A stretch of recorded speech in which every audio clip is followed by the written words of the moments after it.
अस्सलाम वालेकुम। इसम राशिद की अदबी दुनिया में हम आपका इस्तकबाल करते हैं। आज इतवार का दिन है और हर इतवार के दिन आप बेसब्री से इंतज़ार करते हैं, अपने पसंदीदा कॉलम सुनने के लिए बेचैन रहते हैं। लंदन डायरी कॉलम निगार हैं फ़हीम अख्तर। आज का उन्वान उन्होंने दिया है अखबार मशरिक़ में जो शाया हुआ है, हाई कमिश्नर ऑफ इंडिया की जानिब से अफ्तार डिनर। तो पेश खिदमत है आपका पसंदीदा कॉलम लंदन डायरी।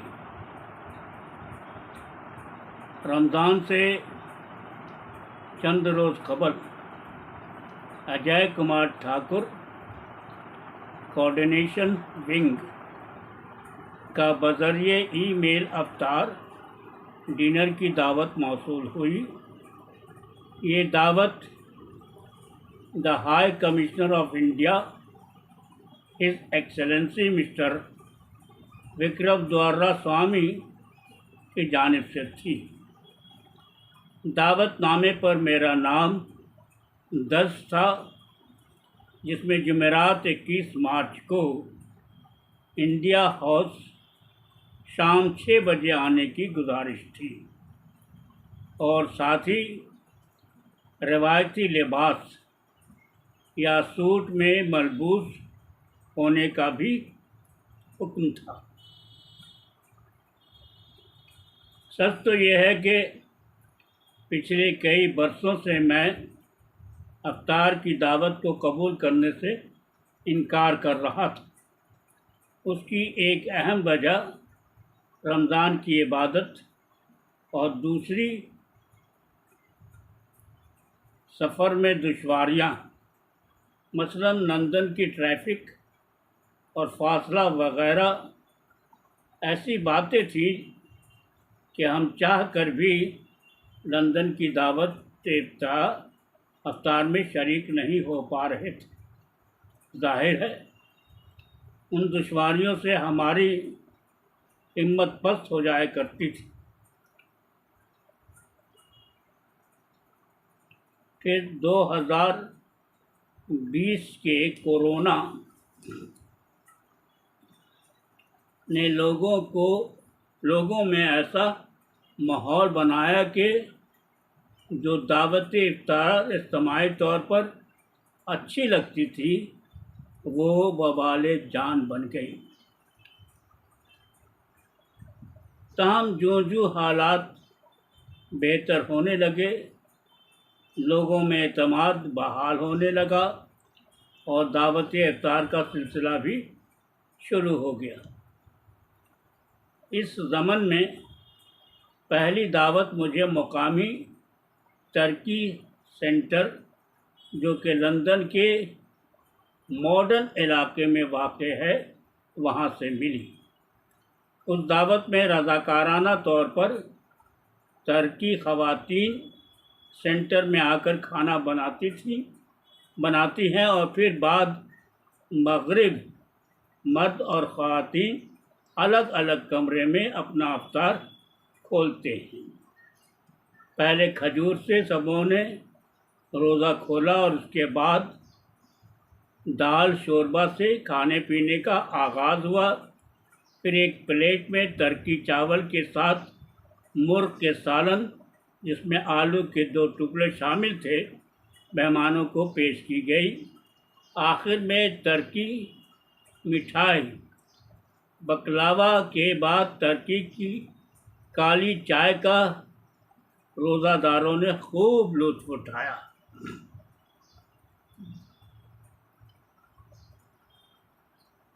यूँ तो मौसम बहार की आमद के आसार कुछ हद तक दिखने लगे हैं। पीले रंग का डैफोडिल फूल हर सू दिखाई दे रहा है, लेकिन लंदन अब भी सर्दी की लपेट में ठुठर रही। वैसे तो बरतानिया में हर मौसम का एक अनोखा मज़ा होता है, लेकिन मौसम बहार में चिड़ियों की चहचहाने और बागात में रंग बिरंगे फूलों के खिलने से लोगों में काफ़ी जोश दिखने लगता है। उन दिनों गार्डन सेंटर में लोगों का हुजूम उमड़ पड़ता है। आज हमने 11वां रोज़ा रखा हुआ था। दफ्तर की मसरूफियत ने हमें इस बात को महसूस ही होने नहीं दिया कि वक्त कितनी तेज़ी से बीत गया। शाम के 4 बज चुके थे और हमें जुमरात 21 मार्च को हिज एक्सेलेंसी विक्रम दुर्रास्वामी की अवतार डिनर पर इंडिया हाउस भी जाना था। दफ्तर से निकलते ही हमने गाड़ी तेज़ रफ्तारी से चलाते हुए लगभग 20 मिनट में घर पहुंच गए। सूट बूट पहनकर तैयार हुए और घर के करीब ही बस स्टॉप पहुंचकर 163 नंबर बस का इंतज़ार करने लगे। थोड़ी देर में ही बस आ पहुंची और हमने मोबाइल में महफूज अपने बैंक कार्ड के ज़रिए अपने किराए की अदायगी की और सीट पर बैठकर बाहर का नज़ारा करने लगे। 163 नंबर बस जो कि मॉडर्न से चलकर विमिल्टन तक जानी है। थोड़ी देर में बस ने हमें रेंस पार्क स्टेशन पहुंचा दिया। बस से उतरकर सामने ही रेंस पार्क स्टेशन में दाखिल हुए और वाटरलू जाने वाली ट्रेन का इंतज़ार करने लगे। प्लेटफॉर्म पर चंद मुसाफिर ट्रेन के आने का इंतज़ार कर रहे थे। अभी हम इंडिया हाउस के बारे में सोच ही रहे थे कि वाटरलू की ट्रेन प्लेटफॉर्म पर आ पहुंची। ट्रेन में दाखिल होकर हमने खिड़की के पास वाली सीट पर बैठकर अपने मोबाइल पर सोशल मीडिया की चपकलशों से लुत्फ़अंदोज़ हो रहे थे कि वक्त का पता ही नहीं चला और हम वाटरलू स्टेशन पहुंच गए। वाटरलू स्टेशन पर दिन भर के थके मारे दफ्तर से फारिग होकर लोग ट्रेन पर चढ़ने के लिए बेकरार थे, लेकिन तहज़ीब का ऐसा मुजाहरा कि अंग्रेज़ों ने हमारा दिल जीत लिया। क्या मजाल कि कोई मुसाफिर ट्रेन से उतरने वाले मुसाफिरों से कबल ट्रेन में दाखिल हों। वाटरलू स्टेशन से बाहर निकलकर तेज़ कदमी से हमने वाटरलू ब्रिज पार की और ठीक 6 बजे शाम ऑल्डोच इलाके में वाक़े इंडिया हाउस पहुंच गए। अंदर जाने के लिए मेहमानों की लाइन लगी हुई थी और हम भी अपना दावतनामा दिखाकर इंडिया हाउस में दाखिल हो गए। इंडिया हाउस में हिंदुस्तान की तहज़ीब, सकाफ़त और मुसव्वरी हमारा इस्तकबाल कर रही थी। कहीं मुजस्समे पर सजाए हुए रंग बिरंगे फूल तो कहीं नायाब हिंदुस्तानी पेंटिंग देखने को मिली। चंद लम्हों के लिए उनसे लुत्फ़अंदोज़ हुआ। हॉल में मेहमान आपस में एक दूसरे से गुफ्तगू करते हुए अपना तारुफ दे रहे थे। मैं भी अपने नाम की टेबल पर विराजमान हो गया। तभी एक साहब ने मुझसे कहा, आप फ़हीम अख्तर हैं? मैंने कहा, जी हाँ। मगर आप मुझे कैसे जानते हैं? उन्होंने बताया कि 23 साल कबल कलकत्ता के मुस्लिम इंस्टीट्यूट की एक तकरीब में उन्होंने हमारी तकरीर सुनी थी। रेहान साहब कलकत्ता के कोलूटोला इलाके से ताल्लुक़ रखते हैं और लंदन में कई साल से मुक़ीम। रेहान जमील साहब ने इसी दौरान कोवेंजी से तशरीफ़ लाए शेख अब्दुल्ला से भी मिलवाया, जिनसे दौरान गुफ्तगू पता चला कि वो कलकत्ता के खिजरपुर के 10 नंबर इलाके से ताल्लुक़ रखते हैं और उनके वालिद ईद की नमाज में बड़ी मस्जिद में खुतबा देते थे। शेख अब्दुल्ला ने मज़ीद ये भी बताया कि वो कलकत्ता में हमारे ख़ानदान के लोगों से अच्छी तरह वाकिफ़ है। कुछ लम्हे बाद मेरी नज़र हिज एक्सेलेंसी विक्रम दुर्रास्वामी पर पड़ी, जो सूट बूट में मलबूस मेहमानों से मुलाकात कर रहे थे। इसी भीड़ में हिज एक्सेलेंसी विक्रम दुर्रास्वामी की नज़र मुझ पर पड़ी और उन्होंने बड़ी गर्म जोशी से मेरा हाल चाल पूछा और अफ्तार डिनर में तशरीफ़ लाने का शुक्रिया अदा किया। मुझे उस वक्त काफ़ी खुशी हुई जब हिज एक्सेलेंसी विक्रम दुर्रास्वामी ने मेरा तारुफ दीगर मेहमानों से भी कराया जो उनके पास ही खड़े थे। हिज एक्सेलेंसी विक्रम दुर्रास्वामी ने मेरा तारुफ एक अदीब और शायर की हैसियत से किया, जिसकी वजह से मुझे काफ़ी खुशी महसूस हुई। थोड़ी देर बाद यानी 6:20 पर अफ्तार खोलने का ऐलान हुआ और टेबल पर रखे खजूर, फल फ्रूट और पकौड़े से हमने अपना रोज़ा खोला। उसके बाद सामने हॉल में मगरिब की नमाज़ पढ़ाने का बंदोबस्त भी किया गया था, जहां तमाम लोगों ने मगरिब की नमाज़ पढ़ी। नमाज के बाद हम वापस अपने टेबल पर आए और ढेर सारी लजीज खानों से मेहमान लुत्फ़अंदोज़ होने लगे। मैंने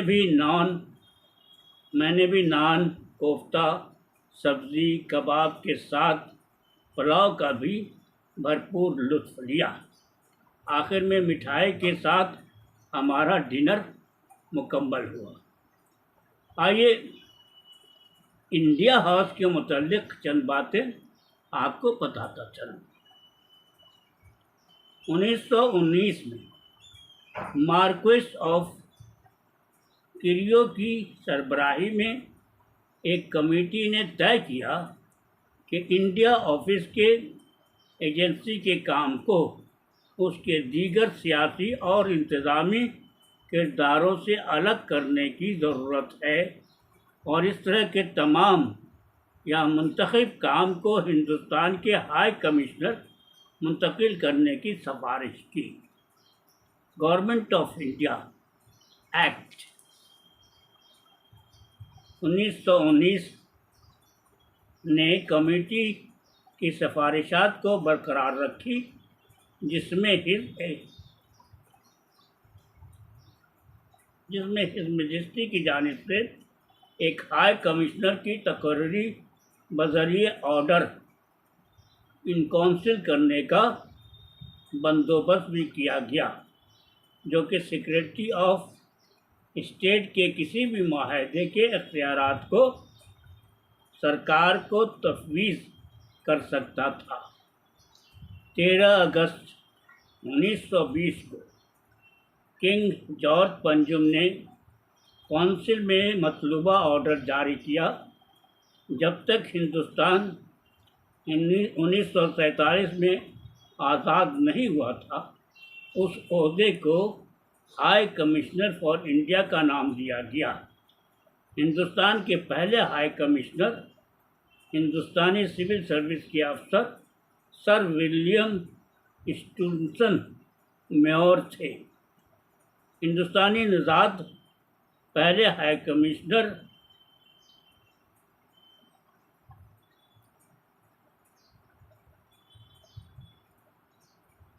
सरवादिये मर्दान जी दलाल थे। हाई कमिश्नर की तो वही हैसियत हासिल थी जो ब्रिटिश अफसरान को थी। 1925 में हिंदुस्तानी हाई कमिश्नर सर उत्तल चटर्जी की तरफ से तजवीज़ करता इस इमारत को सर हर बट बैकर ने डिज़ाइन किया था और 1930 ईस्वी में ये उनको तैयार हुई, ये बनकर तैयार हुई। इसका बाकायदा इफ्तिताह 8 जुलाई 1930 ईस्वी को किंग जॉर्ज पंचम ने किया था। रात के 8 बज चुके थे। हमें अब थकान भी महसूस होने लगी थी। हॉल से निकलते ही सीनियर ऑफिसर दीपक चौधरी साहब ने हमें अफ्तार और डिनर में शामिल होने के लिए शुक्रिया अदा किया और हम भी हिज एक्सीलेंसी विक्रम दुर्रा स्वामी और उनके पूरी टीम को मुबारकबाद पेश करते हुए इंडिया हाउस से बाहर निकल आए। लंदन रात की गहमा गहमी और चहल पहल में गुम था। पास ही थिएटर और रेस्टोरेंट और शराब खाने में लोगों की भीड़ लगी हुई थी। मैं तेज़ कदमी से वाटरलू ब्रिज पार करके वाटरलू स्टेशन पहुंचा और ट्रेन पर सवार होकर घर वापस आ गया। तो दोस्तों, अभी आप इसम राशिद की अदबी दुनिया में अपना सबसे पसंदीदा कॉलम जी हाँ लंदन डायरी सुन रहे थे। मैं उनके लिए पढ़ता हूँ जो लोग उर्दू लिखना पढ़ना नहीं जानते। तो इजाज़त दीजिए, हम फिर मिलते हैं आपके किसी प्रोग्राम में जिसका नाम है एस.एम. राशिद की अदबी दुनिया। तो दोस्तों, दुआ में शामिल रखिएगा। तबीयत ठीक नहीं रहती है, आपसे दुआ की गुजारिश है और साथ ही साथ आप हमारे फ़हीम अख्तर साहब को भी ढेर सारी दुआएं दीजिए कि वो आपके लिए इसी तरह अनोखे और खूबसूरत मज़ामीन लिखते रहें और हम लोग इसे पढ़ते रहें, सुनते रहें। तो मिलते हैं फिर अगले संडे को इसी प्रोग्राम के तहत जिसका नाम है एस.एम. राशिद की अदबी दुनिया। फिर मुलाकात होगी लंदन डायरी के साथ। अल्लाह हाफिज़।